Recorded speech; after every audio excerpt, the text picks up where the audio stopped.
चलिए जय हिंद दोस्तों। जैसे कि आज का जो टास्क होगा, आज का सॉरी जो अथी होगा आपका ग्रुप डिस्कशन, जो कि कल का टास्क था, आज का जो इसमें होगा आपका वित्तीय आयोग, नीति आयोग और गुड्स एंड सर्विस टैक्स। इससे जितना भी क्वेश्चन बनेगा ना वो सारा का सारा इसमें आपको करा दिया जाएगा। तो चलिए स्टार्ट है। और इससे पहले कर देते हैं हम कि ये रेलवे सामान्य अध्ययन से है, जो कि 1992 से लेकर 2023 तक यानी न्यू वर्जन जो है उससे ये मतलब ग्रुप डिस्कशन होता है। चलिए इसमें पहला क्वेश्चन है आपका कि संविधान के किस अनुच्छेद में केंद्रीय वित्त आयोग का गठन का प्रावधान किया गया है? अनुच्छेद 280। बिल्कुल सही है, अनुच्छेद 280। अगला क्वेश्चन हो जाएगा आपको आप लोग का कि वित्त आयोग का गठन भारत का जो है ना 5 वर्ष के लिए करते हैं, कौन करते हैं? राष्ट्रपति। बिल्कुल सही है, राष्ट्रपति करते हैं। और बताइएगा कि इसके एक आवश्यकता अनुसार पहले भी कर सकते हैं, कितने साल के लिए कर सकते हैं? बिल्कुल सही है, 5 साल के लिए भी कर सकते हैं। 5 साल से पहले भी, मतलब हाँ, आवश्यकता अनुसार इसे 5 साल से पहले भी इस गठन को मतलब कर सकते हैं 5 साल के। अगला क्वेश्चन हो जाएगा आप लोग का, वित्त आयोग है ना एक कैसी आयोग है? उसी का अगला क्वेश्चन है। डैश अगर हम बोल के करें ना तो क्वेश्चन हो जाएगा और गंतव्य संस्थान वाद्य। ये वित्त आयोग है ना एक संवैधानिक एवं सलाहकारी आयोग है, निकाय है, समझे ना। इसके मानने के लिए सरकार जो है ना बाध्य नहीं है। पूरा क्वेश्चन सुन लीजिए कि वित्त आयोग एक संवैधानिक या सलाहकारी आयोग है, इसके मानने के लिए सरकार बाध्य नहीं है। अगला क्वेश्चन हो जाएगा आप लोग का, वित्त आयोग में एक अध्यक्ष एवं 4 अन्य को नियुक्त किए जाते हैं। ये नियुक्ति कौन करते हैं? राष्ट्रपति। कौन करते हैं? राष्ट्रपति। बिल्कुल सही है, राष्ट्रपति नियुक्ति करते हैं। अगला क्वेश्चन हो जाएगा आप लोग का कि वित्त आयोग का अध्यक्ष वही व्यक्ति होगा जिसमें पर्याप्त अनुभव होगा। किस चीज की पर्याप्त अनुभव होगा? उच्च न्यायालय और सामाजिक मामले। बिल्कुल सही है, सार्वजनिक मामलों की अगर उसके अच्छी जानकारी होगी नहीं, पर्याप्त अच्छी जानकारी, तो वो आदमी इस वित्त आयोग का अध्यक्ष मतलब बन सकते हैं। अगला क्वेश्चन है आप लोग का, सदस्यों के लिए कहा गया है कि ऐसे व्यक्ति को सदस्य बनाया जाएगा जो डैश में न्यायाधीश बनने की योग्यता रखता है। किस चीज में? उच्च न्यायालय में। किसमें? उच्च न्यायालय में। बिल्कुल सही है, वो उच्च न्यायालय में न्यायाधीश बनने की योग्यता अगर रखते हैं उन्हें, तो सदस्य के रूप में यानी कि वित्त आयोग के सदस्य के रूप में मतलब उसे उस व्यक्ति को सदस्य बनाया जा सकता है। और अगला क्वेश्चन है आपको इसी में, अगर न्यायाधीश बनने की योग्यता रखता हो तो उसे अच्छा विशेषज्ञ होना चाहिए। किस मामले की विशेषज्ञ अच्छी होनी चाहिए? जैसे वित्त आयोग आवंटन लेन देन के होता है। हाँ बिल्कुल सही, वो वित्तीय मामले का जो भी लेन देन होता है उसकी जो अच्छी नॉलेज होनी चाहिए। अगला क्वेश्चन हो जाएगा आपका कि वित्त आयोग के अध्यक्ष और वित्त आयोग के अध्यक्ष और सदस्यों की योग्यता क्या होगी? इसको निर्धारण करने का अधिकार किनके पास है? सांसद को। किनके पास है? सांसद के पास है। बिल्कुल सही है, सांसद के पास है।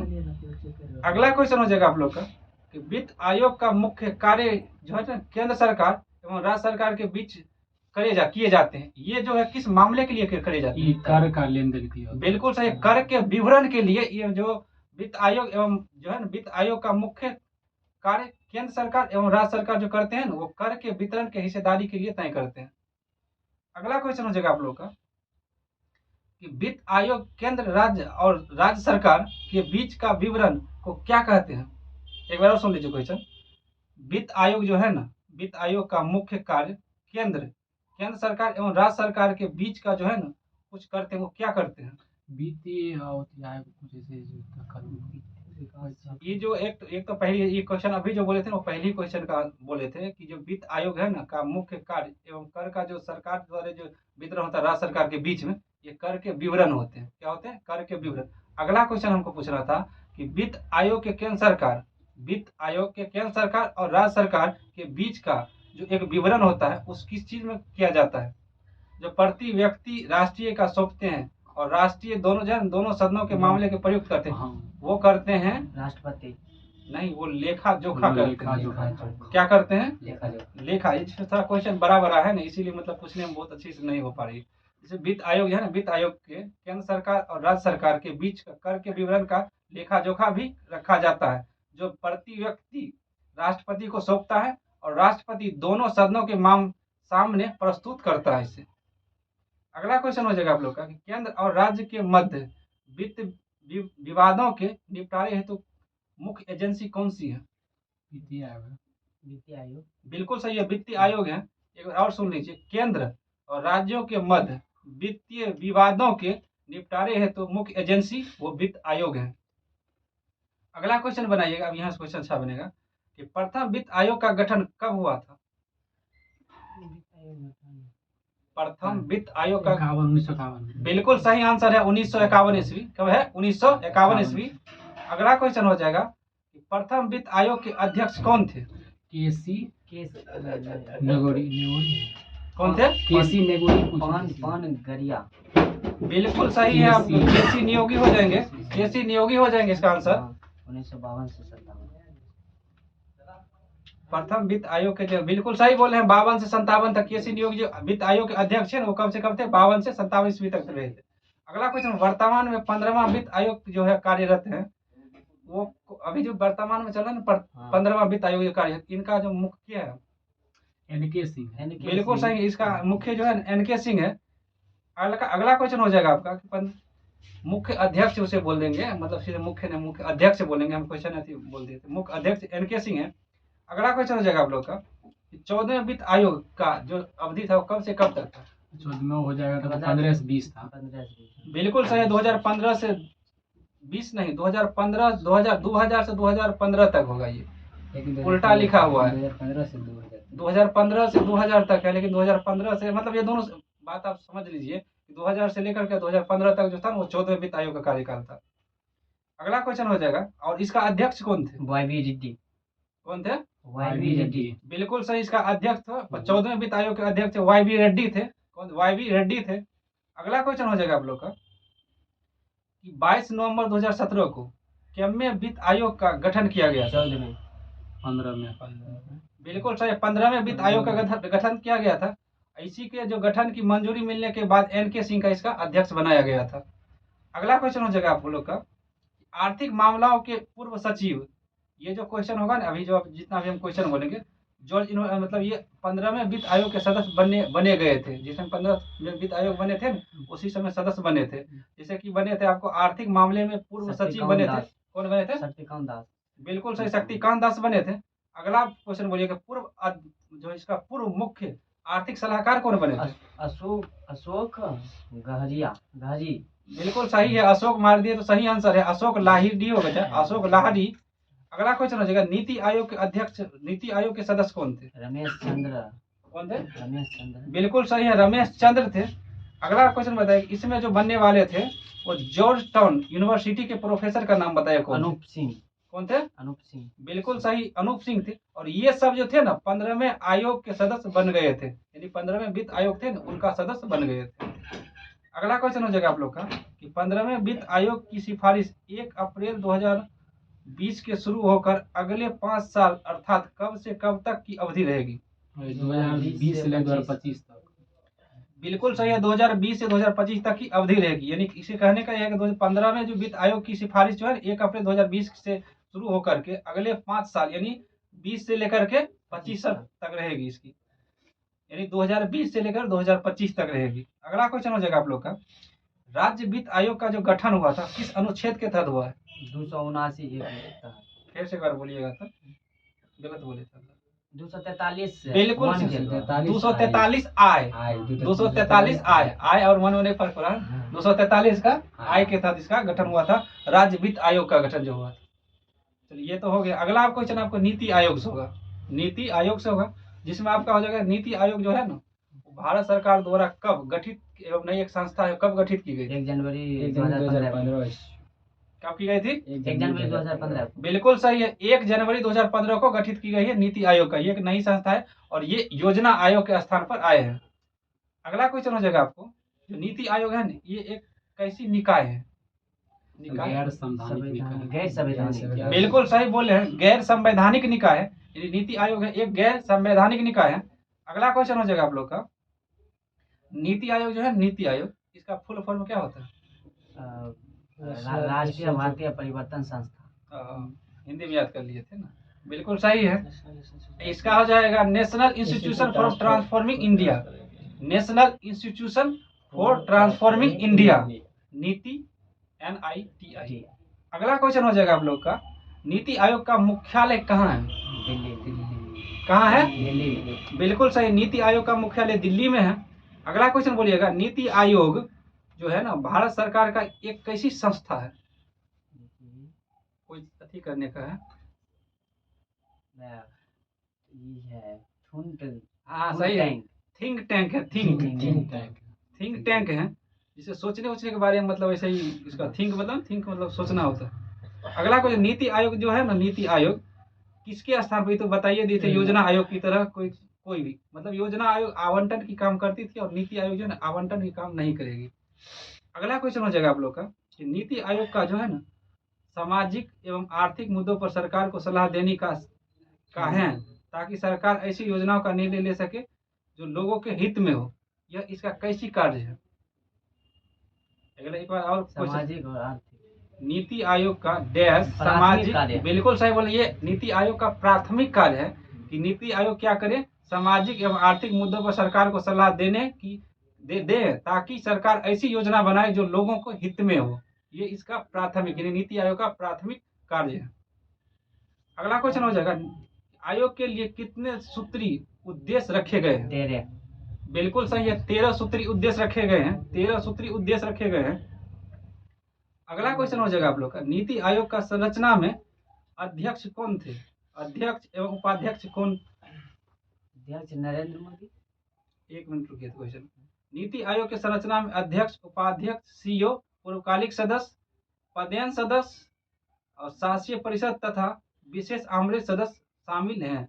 यानी ये पूरे क्वेश्चन था कि नीति आयोग का जो संरचना होती है ना, संरचना यानी नीति आयोग जो बनती है, इसका जो ये जो हम अभी नाम ले रहे हैं ना, वो सब इसके मतलब सदस्य, अध्यक्ष मतलब ये सब नीति आयोग के अंतर्गत आएंगे। और कौन कौन आएंगे वो हम बताएं। जैसे अध्यक्ष नीति आयोग के अंदर होंगे, उपाध्यक्ष होंगे, पूर्वकालिक सदस्य होंगे, पदेन सदस्य होंगे, शासकीय परिषद तथा विशेष आमंत्रित सदस्य, ये सब मिलकर एक नीति आयोग की संरचना करेंगे।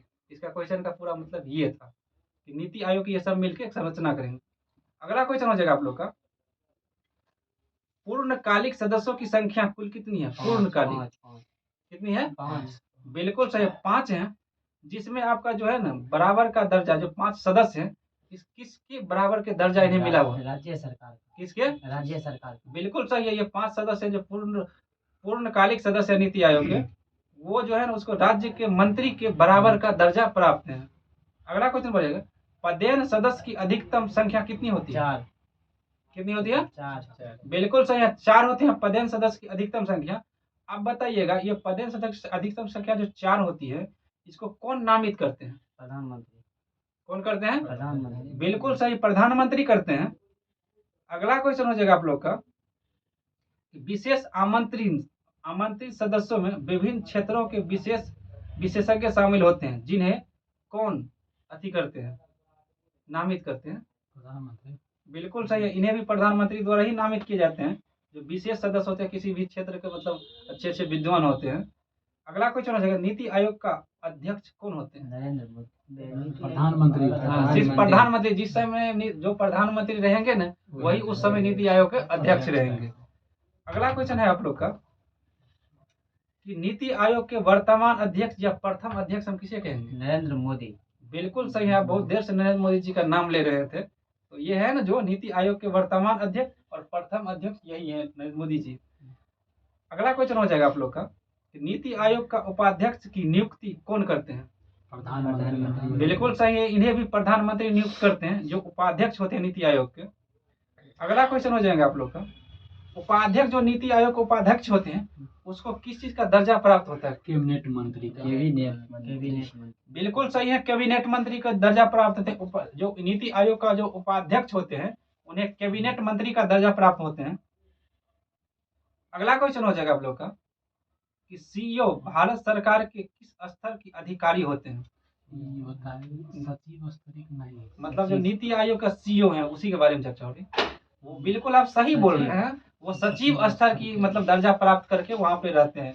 नीति आयोग के जो सीईओ हैं वो सचिव स्तर की अधिकारी दर्जा प्राप्त करके निश्चित रूप से कार्यकाल की प्रधान, लेकिन ये भी प्रधानमंत्री द्वारा ही नियुक्त किए जाते हैं। इसमें जितना होता है नीति आयोग सब प्रधानमंत्री के देख। हाँ, सब लगभग उन्हीं के देखरेख में होते हैं। अगला क्वेश्चन हो जाएगा नीति आयोग का प्रथम अध्यक्ष कौन है। नरेंद्र मोदी। दामोदर दास। इतना ही याद रखिए, नरेंद्र मोदी जी हैं, मोदी ये तो उन्हीं का जलवा है। अगला क्वेश्चन हो जाएगा आप लोग का, नीति आयोग का प्रथम उपाध्यक्ष बोलिएगा कौन? अरविंद अरविंद पनगड़िया। हाँ, क्या बोले? अरविंद पनगड़िया। बिल्कुल सही है, अरविंद पनगड़िया। अगला क्वेश्चन हो जाएगा, प्रथम सीईओ बोलिएगा कौन था? सिंधु श्री खुल्लर। बिल्कुल हाँ, सही आंसर सिंधु बोले श्री हैं, खुल्लर। सिंधु श्री खुल्लर थे। कौन थे? सिंधु श्री खुल्लर। यानी प्रथम जो नीति आयोग के उपाध्यक्ष थे वो अरविंद पनगड़िया थे, और प्रथम जो सीईओ थे नीति आयोग का सिंधु श्री खुल्लर थे। अगला क्वेश्चन हो जाएगा आप लोग का, नीति आयोग को, हंसिए नहीं, क्या हुआ? हंसिए नहीं। कंटिन्यू करिए। अगला क्वेश्चन हो जाएगा आप लोग का, नीति आयोग का जो हम तब क्या बोले रहे थे कि जो नीति आयोग का उपाध्यक्ष है ना, वो जो प्रथम उपाध्यक्ष थे वो अरविंद पनगड़िया थे, और जो प्रथम सीईओ थे सिंधु श्री खुल्लर जी थे। अगला क्वेश्चन हो जाएगा आपका, नीति आयोग का क्रियान्वयन का दायित्व किन पर होते हैं? नीति आयोग का क्रियान्वयन यानी कार्य करने के जो दायित्व रहते हैं किन क्षेत्र में, किनको होते हैं? ये थी राष्ट्रीय विकास आयोग। नीति आयोग के क्रियान्वयन का दायित्व जो होते हैं वो केंद्र सरकार और राज्य सरकार के बीच, दोनों के होते हैं, केंद्र सरकार और राज्य सरकार के बीच होते हैं। अगला क्वेश्चन है आप लोग का, योजनाओं को अंतिम स्वीकृति अनुमोदन कौन देते हैं? राष्ट्रीय विकास परिषद। एनडीसी। हाँ बिल्कुल एकदम सही है, राष्ट्रीय विकास परिषद, राष्ट्रीय विकास परिषद या उसी को एनडीसी बोलते हैं। उसका अंग्रेजी में जो फुल फॉर्म हुआ है देख लीजिएगा, ऐसा नहीं। अगला क्वेश्चन हो जाएगा कि अगला क्वेश्चन और बढ़िया क्वेश्चन हो जाएगा, गुड्स एवं सर्विस टैक्स क्वेश्चन है, ये अक्सर पूछे ही जाते हैं। विश्व में जीएसटी सर्वप्रथम कहाँ लागू किया गया? फ्रांस में 1954 बिल्कुल सही, फ्रांस 1954 में लागू किया गया था। भारत में कब लागू किया था? 1 जुलाई 2017 को। बिल्कुल सही बोले हैं, 1 जुलाई जो है 2017 को लागू किया, और 1 जुलाई को जीएसटी दिवस मनाते हैं। अगला क्वेश्चन हो जाएगा, भारत में जो लागू हुआ है किस देश के मॉडल पे आधारित है? कनाडा। कनाडा। किस देश के मॉडल पर आधारित है? कनाडा। बिल्कुल सही है, वो कनाडा का मॉडल पे आधारित है। अगला क्वेश्चन, जीएसटी का पूर्ण यानी फुल फॉर्म क्या होता है? गुड्स एंड सर्विस टैक्स, यानी कि वस्तु एवं सेवा कर। हिंदी इंग्लिश दोनों बोलिए, एकदम A1 बोले हैं। जीएसटी का जो फुल फॉर्म होता है ना वो गुड्स एंड सर्विस टैक्स होते हैं, उसी को बोलते हैं वस्तु एवं सेवा कर। अगला क्वेश्चन हो जाएगा, जीएसटी जो है ना, जीएसटी उसको किस संविधान संशोधन यानी संविधान संशोधन बिल के तहत 2016 में संसद में लाया गया था? 122वां संविधान संशोधन के तहत। बिल्कुल सही है, जीएसटी को 122वां संविधान संशोधन बिल के तहत 2016 में संसद में लाया गया था। अगला क्वेश्चन हो जाएगा आप लोग का, जब जीएसटी विधेयक के जब पारित हो रहा था उस समय बताइएगा इसके पक्ष में कितने वोट गिरे थे? 336 गिरे। बिल्कुल सही बोले हैं, 336 वोट गिरे थे, 336 गिरे। विपक्ष के 11। विपक्ष के 11। विपक्ष के 11। बिल्कुल सही है, पक्ष में वोट गिरे थे 336 और विपक्ष में वोट गिरे थे 11, जो कि विपक्ष के बहुत कम वोट गिरे थे। अगला क्वेश्चन हो जाएगा आप लोग का कि लोकसभा द्वारा जीएसटी बिल जो है, जीएसटी बिल लोकसभा द्वारा कब पारित किया गया था? 3 अगस्त 2016। 3 अगस्त 2016 को। और यही क्वेश्चन आप लोग बोलिएगा कि राज्यसभा द्वारा कब पारित किया गया? 8 अगस्त 2016 को। बिल्कुल सही है, 8 अगस्त 2016 को राज्यसभा द्वारा पारित किया गया था, और 3 अगस्त 2016 को लोकसभा द्वारा पारित किया गया था जीएसटी को। अगला क्वेश्चन बोलिएगा, जीएसटी बिल पर राष्ट्रपति ने अपना मंजूरी कब दी थी? यानी कि 8 सितंबर 2016 को। बिल्कुल, दोनों साइड वाले तो एकदम तोड़ रहे हो। 8 सितंबर 2016 को, 8 सितंबर 2016 को, हालांकि इन दोनों को रोक के रखे हुए हैं। भी याद है। हाँ वो हमको पता। अगला क्वेश्चन है, 101वां संविधान संशोधन के द्वारा जीएसटी को पूछेंगे ना क्वेश्चन, कब मतलब लाया गया था? 12 सितंबर 2016 को। डेट तो नहीं देने हैं इसमें, लेकिन जो 101वां संविधान संशोधन 2016 को जीएसटी को भारत में लागू किया गया था। कब किया गया था? 2016 को भारत में लागू कर दिया गया था। अगला क्वेश्चन है, जीएसटी जो है, जीएसटी ये कैसा आधारित कर, कैसा कर है? अप्रत्यक्ष एवं बिल्कुल। गंतव्य। बिल्कुल सही, अप्रत्यक्ष एवं गंतव्य आधारित कर है। अगला क्वेश्चन है आप लोग का, भारत में जीएसटी लागू करने का सुझाव किस समिति के सिफारिश पर है? विजय केलकर समिति। बिल्कुल सही है, विजय केलकर समिति के सुझाव पर लागू किया गया था भारत में जीएसटी। अगला क्वेश्चन हो जाएगा आप लोग का, कि सर्वप्रथम जीएसटी बिल का प्रारूप तैयार करने वाला समिति के अध्यक्ष कौन थे? असीम दास गुप्ता। कौन थे? असीम दास गुप्ता। बिल्कुल सही है, असीम दास गुप्ता जी थे। अगला क्वेश्चन हो जाएगा आप लोग का, जीएसटी का ब्रांड एम्बेसडर कौन बने थे? अमिताभ बच्चन। अमिताभ बच्चन। बिल्कुल सही बोले हैं, अमिताभ बच्चन। अगला क्वेश्चन हो जाएगा आप लोग का कि जीएसटी बिल को सर्वप्रथम पारित करने वाला भारतीय राज्य कौन है? असम। 12 सितंबर यानी कि 2012। अगर डेट बोले हैं तो इस महीना भी सही बोलिए। 12 2016 हो। 2016 भी ठीक है, 12 सितंबर भी नहीं है सही, 12 अगस्त सही है। 2016। 12 अगस्त 2016। 2016 को असम ने असम। जीएसटी को लागू कर लिया था। अगला क्वेश्चन हो जाएगा कि जीएसटी के अंतर्गत कुल कितने अप्रत्यक्ष कर हैं? और प्रत्यक्ष कर 17। नहीं, 17। अप्रत्यक्ष कर 17 है पूरे, और जो कर जो लगाया जाता है ना, चार अधिभार। पहले बार सुन लीजिए ना क्वेश्चन। कर जो है ना जीएसटी के अंतर्गत 17 अप्रत्यक्ष कर है और 23 अधिभार है को शामिल किया गया। और आप जो 4 कर बोले हैं ना, वो जीएसटी के अंतर्गत निर्धारित की गई 4 प्रकार की कर है जो प्रतिशत में रहता है। हालांकि कहीं कहीं 5 भी देता है, 5 जीरो को जब शामिल कर दिया जाता है तो 5 दे देता है लेकर के, और नहीं तो 4 दिया जाता है इसमें। अगला क्वेश्चन है कि जीएसटी संख्या में कुल कितने डिजिट होते हैं? डिजिट यानी कि 15। बिल्कुल सही बोले हैं, 15 डिजिट होते हैं। और देखिए वो आगे में क्वेश्चन था भी कि जीएसटी के अंतर्गत निर्धारित की गई दरें हैं, वो कर पूछे थे ना, ये दर है। दर कितने हैं? 4 दर, 4 प्रकार के दर हैं। 5, 12, 18, 5%, 12%, 18%, 28%। बिल्कुल सही। अगर इसी में कहीं कहीं बुक में लिखा रहता है कि 0%, तब इसे 5 मानिए, और नहीं तो उसे अपना हिसाब से इसको मानिए। और नहीं तो इस बुक में 4 लिखा हुआ, 4 कर है, जो कि 5%, 12%, 18% और 28%, जो कि सही बोले हैं।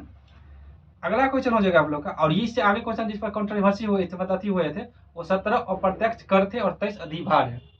अगला क्वेश्चन हो जाएगा आप लोग का कि जीएसटी परिषद जो है ना, जीएसटी परिषद, इसके अध्यक्ष कौन होते हैं? परिषद के अध्यक्ष, जीएसटी परिषद के अध्यक्ष कौन होते हैं? ये होते हैं वित्त मंत्री। कौन होते हैं? वित्त मंत्री होते हैं। कि स्थापना बताइएगा, इसका जो जीएसटी परिषद है, इसकी स्थापना कब की गई थी? बोल रहे थे इससे पहले, आप बोल रहे थे जहाँ टकरा रहे थे, 12 सितंबर 2016। सही बोल रहे हैं, 12 सितंबर 2016 को जीएसटी परिषद की जो स्थापना हुई थी, वो 12 सितंबर 2016 की स्थापना हुई थी। अगला क्वेश्चन हो जाएगा आपका, और आराम से बताइएगा, ये क्वेश्चन कई बार पूछी गई है कि संविधान के किस अनुच्छेद के तहत जीएसटी को अपनाया गया? 101 में। संविधान की किस अनुच्छेद के तहत 279 जीएसटी परिषद का गठन किया गया है? 279। बिल्कुल सही है, संविधान के अनुच्छेद 279(a) के तहत जीएसटी परिषद का गठन किया गया है। अगला क्वेश्चन हो जाएगा आप लोग का, जीएसटी परिषद जो है ना, जीएसटी परिषद, इसकी मुख्यालय कहाँ है? दिल्ली। कहाँ है? दिल्ली। बिल्कुल सही है, दिल्ली में है। अब बताइएगा, सम्मिलित सदस्यों की कुल संख्या, यानी जीएसटी परिषद में सम्मिलित सदस्यों की कुल संख्या कितनी है? 3 है। 3 नहीं है, 3 पर 3 बढ़ाइए। 33 है। कितनी है? बिल्कुल सही बोल रहे हैं, 33 है। जीएसटी परिषद में सम्मिलित सदस्यों की संख्या कुल 33 है। 33 3 पर 3। अगला क्वेश्चन हो जाएगा आप लोग का, जीएसटी को कितने भागों में बांटा गया है? 3 भागों। ये है 3 भागों में, जीएसटी को बांटा गया है 3 भागों में। बताइएगा कि कौन कौन जीएसटी है? CGST, SGST, JGST। जी नहीं, जी नहीं, IGST। बिल्कुल सही बोले हैं दोनों आदमी। CGST, SGST और IGST। बताइएगा आप लोग, CGST कौन लगाते हैं? केंद्र सरकार। बिल्कुल सही बोले, CGST केंद्र सरकार लगाते हैं।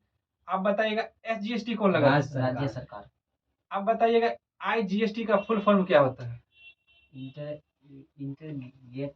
Integrator international goods. ये होते हैं integrated goods goods and service tax. Integrated goods and service tax. अगला बताइएगा क्वेश्चन, बहुत बेहतरीन क्वेश्चन है, जो कि शराब बिहार में बंद है, और शराब, पेट्रोलियम वस्तु, शिक्षा और स्वास्थ्य सेवाओं पर जीएसटी से बाहर कर दिया गया। बताइए कितनी अच्छी बात है। अगला क्वेश्चन है आप लोग का, जीएसटी जो है, जीएसटी, आप अगर जीएसटी चोरी करते हैं तो कितने साल की सजा होगी? 5 साल।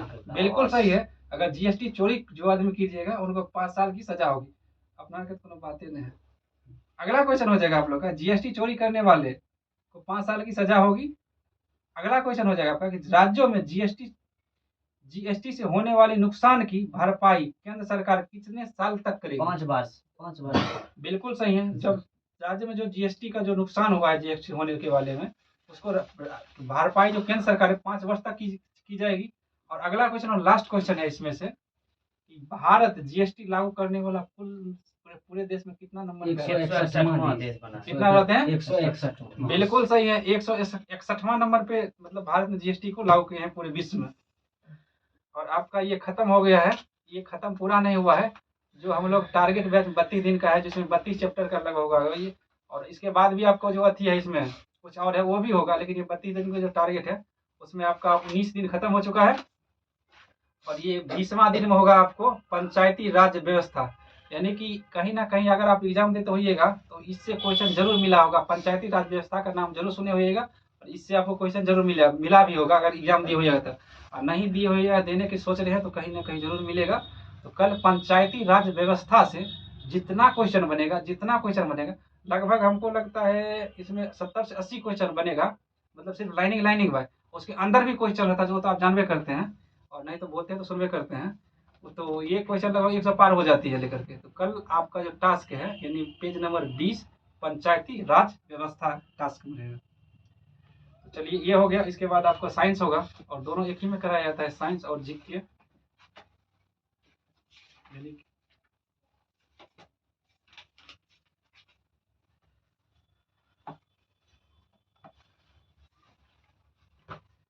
बताइएगा आप लोग और आराम से बताइएगा, थोड़ा ऊपर नीचे इसमें करेंगे पूछने में कि जो रासायनिक नाम विटामिन ए जो है ना, विटामिन ए, इसकी रासायनिक नाम क्या है? रेटिनॉल। क्या है? रेटिनॉल। बिल्कुल सही। विटामिन ए का रासायनिक नाम रेटिनॉल है। अगला क्वेश्चन बताइएगा। जैसे कि इसमें 2-3 गो जना देने रहता है ना, एक आध भी बोल सकते हैं। जैसे मान लीजिए इसका स्रोत पूछे कि विटामिन ए का स्रोत मुख्य रूप से क्या होता है, 1-2 पहले जो याद है ना वो बोल सकते हैं, इसमें कि पूरा नहीं बोलना कोई जरूरी नहीं है। तो बताइएगा भी इसमें आप विटामिन बी का स्रोत क्या है? विटामिन बी का सर बी का B1। बी का बी जो है बी वो जो है ना एक ही कैटेगरी में आता है, B2 से शुरू हो जाता है। अब बी वे ना बोलिए, बी का B1 बोलिए। हाँ बिल्कुल सही है, मूंगफली है। आप बताइए इससे विटामिन B1 से कमी से कौन सा रोग होता है? बेरी। बिल्कुल सही। विटामिन B1 के कमी से बेरी रोग होता है। और इसका विटामिन B1 का रासायनिक नाम क्या होता है? थायमीन। बिल्कुल सही। इसका विटामिन B1 का जो रासायनिक नाम है इसका नाम है थायमीन। अगला बताइएगा विटामिन ए की कमी से कौन सा रोग होता है? रतौंधी। बिल्कुल सही है। विटामिन ए की कमी से रतौंधी होता है। अब बताइएगा विटामिन B3 का रासायनिक नाम क्या है? नियासिन। क्या है? नियासिन। बिल्कुल सही है। विटामिन B3 का नाम नियासिन है। आराम से बताना है जैसे बता रहे हैं आप लोग। अब बताइएगा विटामिन B3 के कमी से कौन सा रोग होता है? त्वचा फटना और पेलाग्राम। कौन सा रोग होता है? त्वचा फटना। आप विटामिन B2 का बोल रहे हैं रोग, B3 का रोग बोलिए कौन सा होता है? त्वचा दर्द का रोग है। देख लीजिए, विटामिन जो B3 से रोग होता है वो मंदबुद्धि और बाल को सफेद होना। B3 से जो रोग होता है मंदबुद्धि और बाल को सफेद होना जो रोग होता है ना, वो विटामिन B3 से होता है। और त्वचा फटना और फिलोक्सिन, जो त्वचा फटना जो होता है ना, वो होता है विटामिन B2 के कारण होता है। आप बोलिएगा कि विटामिन B2 का रासायनिक नाम क्या है? B2 का रासायनिक नाम राइबोफ्लेविन। बिल्कुल सही आंसर है, राइबोफ्लेविन इसका नाम है। राइबोफ्लेविन इसका नाम है विटामिन B2 का। इसका मुख्य स्रोत है अंडा, दूध और हरी सब्जी है। अगला क्वेश्चन बोलिएगा आप लोग कि विटामिन B5 का नाम क्या है? पेंटोथेनिक अम्ल। क्या है? पेंटोथेनिक अम्ल। इसका नाम है पेंटोथोनिक अम्ल। पेंटोथोनिक अम्ल। अगला हाँ पेंटोथेनिक अम्ल है इसका नाम विटामिन B5 का। ठीक है, तो मान लीजिएगा क्वेश्चन का आंसर। अगला क्वेश्चन बोलिए। और विटामिन B5 के कमी से भी होता है त्वचा का दरार ना, पेलाग्रा रोग। पेलाग्रा रोग होता है किसके कारण से? विटामिन B5 के कारण होता है। और इसके स्रोत होता है जो विटामिन B5 का स्रोत है मांस, मूंगफली और आलू होते हैं। बहुत सारा स्रोत है जो कंट्रोवर्सी इधर उधर मिल जाता है। विटामिन B मिल जाएगा, इस टाइप का मिल जाता है। अगला क्वेश्चन है कि विटामिन B6 का रासायनिक नाम क्या होता है? पाइरिडॉक्सिन। क्या होता है? पायरिडॉक्सिन। बिल्कुल सही है, पायरोडिक्सिन होता है, पायरिडॉक्सिन होता है विटामिन B6 का नाम। और अगला क्वेश्चन बोलिएगा कि विटामिन B7 और विटामिन B7 को ही विटामिन H भी बोलते हैं। विटामिन B7 को ही विटामिन H भी बोलते हैं। आप लोग बताइएगा विटामिन H या विटामिन B7 का रासायनिक नाम क्या है? बायोटिन। क्या है? बायोटिन। बिल्कुल सही है, बायोटिन है। विटामिन H या विटामिन B7 का नाम बायोटिन है। और इसके कमी से मुख्य रोग कौन सा होता है? लकवा। बिल्कुल सही है, लकवा और शरीर में दर्द होता है। और इसका स्रोत जो होता है ईस्ट, गेहूं और अंडा इसका स्रोत होता है, मुख्य स्रोत। अगला क्वेश्चन हो जाएगा आप लोग को, विटामिन B6 का जो कमी से रोग होता है वो कौन सा रोग होता है? विटामिन 6 की कमी। विटामिन B6 की कमी से दाग, ऐसे ही दाग खुजली जो है। नहीं, विटामिन B6 होता है एनीमिया रोग होता है। एनीमिया किससे होता है? विटामिन B6 से। एनीमिया रोग होता है विटामिन B6 के कमी से।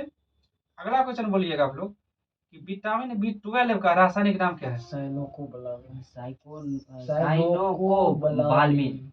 बिल्कुल सही है, साइनोकोबालामिन नाम है। साइनोकोबालामिन नाम है, साइनोकोबालामिन नाम है। अगला क्वेश्चन हो जाएगा आप लोग का, इसकी कमी से कौन सा रोग होता है? विटामिन B12 की कमी से इससे होता है आपका रक्तहीनता। हाँ, रक्तहीनता और पांडु रोग जो होता है ना, विटामिन B12 के कमी से कारण होता है। रक्तहीनता और पांडु रोग जो होता है विटामिन B12 यानी विटामिन B12 की कमी से होता है। और इसका मुख्य स्रोत होता है मांस, कलेजी और दूध जो होता है, इसका मुख्य स्रोत होता है। अब बोलिएगा आप लोग, विटामिन C जो है ना, विटामिन C, इसकी रासायनिक नाम क्या है? एस्कॉर्बिक अम्ल। बिल्कुल सही, इसका नाम है एस्कॉर्बिक अम्ल या एस्कॉर्बिक एसिड। और इसका जो मुख्य स्रोत होता है ना विटामिन C का, आंवला, नींबू, संतरा और नारंगी होता है। आप बताइए कि विटामिन C से कमी से होने वाला मुख्य रोग कौन सा है? एस्कॉर्बिक। बिल्कुल और मतलब मसौरा फूलना। बिल्कुल सही है, विटामिन B6 जो विटामिन B जो है, विटामिन C जो है उससे जो मुख्य रोग होता है वो होता है स्कर्वी या मसूरा फूलना। अगला क्वेश्चन हो जाएगा आप लोग का, कैल्सीफेरोल किस विटामिन का रासायनिक नाम है? डी। इसका नाम है विटामिन डी का। बिल्कुल सही, विटामिन डी का जो नाम है कैल्सीफेरोल है रासायनिक नाम। इससे जो मुख्य रोग होता है वो कौन सा रोग होता है? हंसना नहीं, इससे जो रोग होता है, बिल्कुल सही बोल रहे हैं। लास्ट इन्हीं का जो होता है, लास्ट इन्हीं से बोलना होता है कि विटामिन किसी भी चीज का कि क्या होता है, रिकेटस होता है। विटामिन डी का जो होता है रिकेटस होता है, विटामिन बी डी का कमी से रोग। इधर सुनिए, बतियाइए नहीं, ये क्वेश्चन बिल्कुल सही है। ये सब क्वेश्चन पूछता है, इधर जो भी क्वेश्चन है वो सारा का सारा क्वेश्चन पूछने ही वाला है। विटामिन डी जो है ना वो किस कमी से होता है? रिकेटस की कमी से विटामिन डी रोग जो होता है, नहीं, जो रिकेटस रोग होता है ना विटामिन डी के कमी से होता है। सूर्य प्रकाश, दूध। इसीलिए सवेरे को निकलिए और सूर्य के प्रकाश लीजिए और फील्ड में जाके घूमिए। अगला क्वेश्चन हो जाएगा आप लोग का कि टेकोफेरोल जो है ना, टेकोफेरोल किस विटामिन का रासायनिक? Vitamin E. बिल्कुल सही बोले, विटामिन ई का रासायनिक नाम टेकोफेरोल है। और इससे बहुत बढ़िया रोग होता है, उस रोग का नाम बताइए। नपुंसकता और बांध्यता। क्या होता है? नपुंसकता और बांध्यता। बिल्कुल सही है, नपुंसकता और बांध जिसको बोलते हैं बांधता। अब बताइएगा, अगर रोग सुनिए लिए हैं तो बताइए इसका स्रोत क्या है जो इसे छूट जाए नॉर्मल खाने पीने। कुछ ओकरा हुआ चीज खाना चाहिए, गेहूं वगैरह ओकरा होता है ना, गेहूं। वही तो ओकरा हुआ चीज मतलब खाना चाहिए, जिसमें आप उसमें गेहूं सबसे ज्यादा जरूरत है। अगला क्वेश्चन, हाँ यही में जैसे गेहूं में इसमें जिसमें दिया गया वो कोई इसका आंसर जैसे कि है हरी सब्जी, मक्खन, दूध खाइएगा ना तो दूर होवे ना करेगा। और खाइए, सब आदमी को मिला जुला अंकुरित खाइए, अच्छी रहेगा। विटामिन के का बताइएगा रासायनिक नाम क्या होता है? बिल्कुल है, फिलोक्विनोन होता है विटामिन के का रासायनिक नाम। और इससे जो कमी से रोग होता है वो रोग होता है रक्त का थक्का न बनना। ये मुख्य क्वेश्चन है, रक्त का थक्का नहीं बनना विटामिन के का से कमी से होता है। विटामिन के कमी से होता है रक्त का थक्का न बनना। अब बताइए इससे मुख्य स्रोत कौन सा है? टमाटर। हाँ, हरी सब्जी दूध जो है खाइएगा ना, इससे मतलब दूध विटामिन शाम में जो दूध तो लगभग मतलब बोले ना कि जितना भी है ना उसमें लगभग आपको दूध बिल्कुल कहीं हो ही जाएगा। और अगला आपका इसका टास्क ये हो गया विटामिन ए से लेकर के और विटामिन के तक, इसे B1 B2 B3 जो भी है सारा का सारा हो गया है। और कल का आपका टास्क इसी का जो है ना, इसमें जो 2 दिन से हो रहा है, ये जो रासायनिक सूत्र और रासायनिक नाम, उसके बाद जो हुआ है विटामिन के बारे में, इसी में जो ऑब्जेक्टिव है, तो आप लोग इस ऑब्जेक्टिव का कल का टास्क रहेगा, याद करके आइएगा। और अब हम सब लोग तो देखिए रहे कि याद करके क्या आते हैं, वो तो पते हैं। जो बोलिए ना सही। तो क्या, चलिए बहुत बहुत धन्यवाद और जय हिंद। चैनल का लाइक एंड